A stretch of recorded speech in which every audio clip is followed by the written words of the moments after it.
Manning, and I am an IT instructor with NCBI working for people with sight loss. Today we're going to have a quick look at the Orbit 20 Braille display.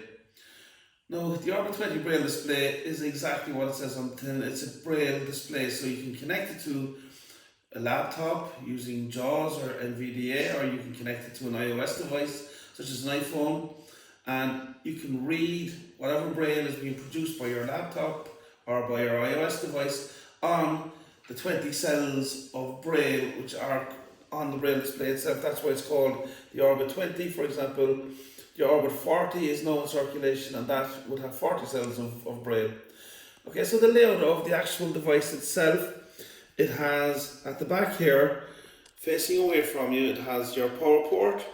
To the left of that, at the back, you have your SD card for external memory. So for example, you could download a book, a Braille ready friendly book, a BRF book, onto your SD card, put it into the display, go into your menus, select the SD card, select the book, and actually read the book in Braille.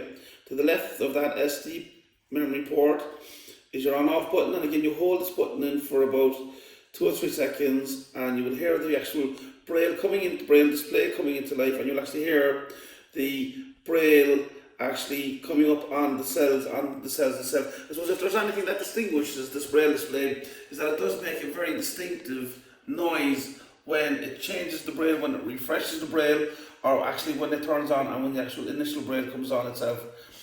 Again, on the actual cover or the top of the Braille device, we have our conventional like Braille, Perkins Braille keyboard. And when I say conventional like, they are kind of circular Braille buttons, as opposed to maybe the rectangular or the linear type Braille buttons that you would expect to see on a conventional Perkins Braille display. And then again, between the dots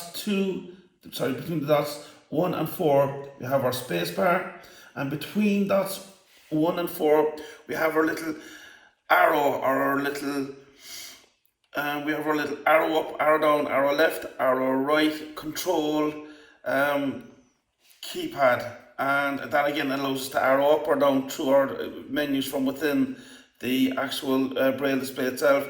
And again, we have our left of the spacebar button, and we have a button to the right of the spacebar button, and again that's just for navigating menus, etc.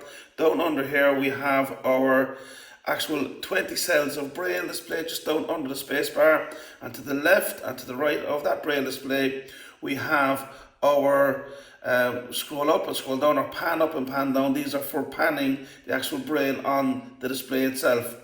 And again, I mean, it's a Braille display, as we've already alluded to. You can connect it to an external device and use it as an output to the extent that you're reading whatever output is on that device. For example, it could be an email on your iPhone. You can just read the Braille, or you can read that email in Braille using this Braille device.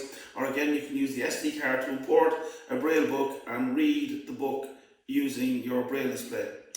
And that in a nutshell is the Orbit 20. So thank you for looking at our video. For more information, you can always go to our website at www.ncbi.ie. You can follow us on Twitter or Facebook. You can always check out our YouTube channels, or you can always just send us an email to labs@ncbi.ie, and we guarantee we will follow up on your inquiry.